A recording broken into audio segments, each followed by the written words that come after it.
Beralih ke laporan mengenai pilihan raya kecil PRK Dewan Undangan Negeri Dun Jepak. Kerajaan Gabungan Parti Sarawak GPS mempunyai agenda pembangunan yang tersusun dan teratur dalam usaha memperkukuh ekonomi dan meningkatkan kemakmuran rakyat.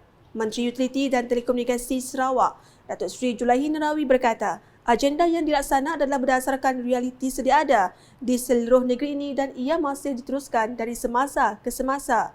Menurutnya, GPS telah membangunkan perancangan yang jelas menerusi strategi pembangunan pasca COVID-19 PCDS 2030 setelah menyedari bahawa setiap kawasan, tidak kira di mana ia berada, masih memerlukan pembangunan. Perancangan yang teliti yang sudah disusun atur oleh Kerajaan GPS Sarawak dan dilaksanakan secara berperingkat-peringkat, dan saya yakin seperti di tahun-tahun yang sudah, kita dapat melaksanakan ianya dengan berkesan supaya dapat memenuhi cita rasa kerajaan GPS bersama-sama dengan rakyat dari pelbagai kaum di seluruh Sarawak. Ini saya nampak sebab kita sudah membuat strategi dan agenda pembangunan yang cuma memerlukan masa untuk dilaksanakan, masih ongoing pada hari ini.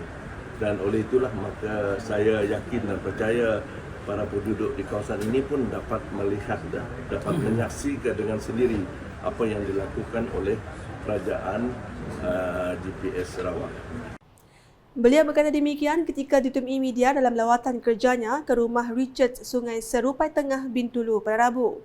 Menjelas lanjut, Datuk Seri Julaihi mengakui bahawa pencapaian Sarawak belum mencukupi untuk memenuhi keperluan masyarakat secara keseluruhan. Namun tegasnya, kerajaan GPS terus komited untuk meningkatkan pembangunan dan kebajikan rakyat dengan mengenal pasti perkara tertentu yang memerlukan penambahbaikan seperti infrastruktur, pendidikan, kesihatan, pekerjaan dan sebagainya.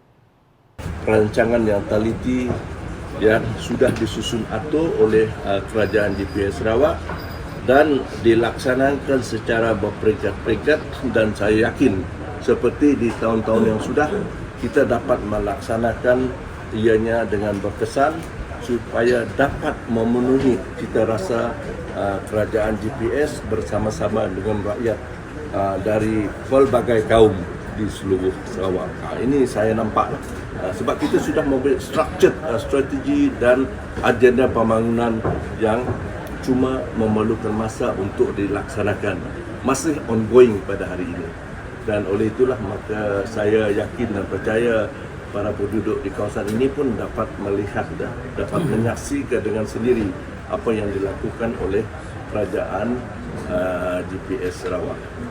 Lawatan Datuk Seri Julaihi itu adalah untuk meninjau projek yang telah dilaksana oleh pihak skim pembekalan elektrik alternatif luar bandar Sarawak SARES, melibatkan bekalan elektrik dan air bersih di samping mengambil maklum keperluan mendesak penghuni rumah panjang 20 pintu itu, seperti pencapaian internet, tangga, jalan raya dan lain-lain.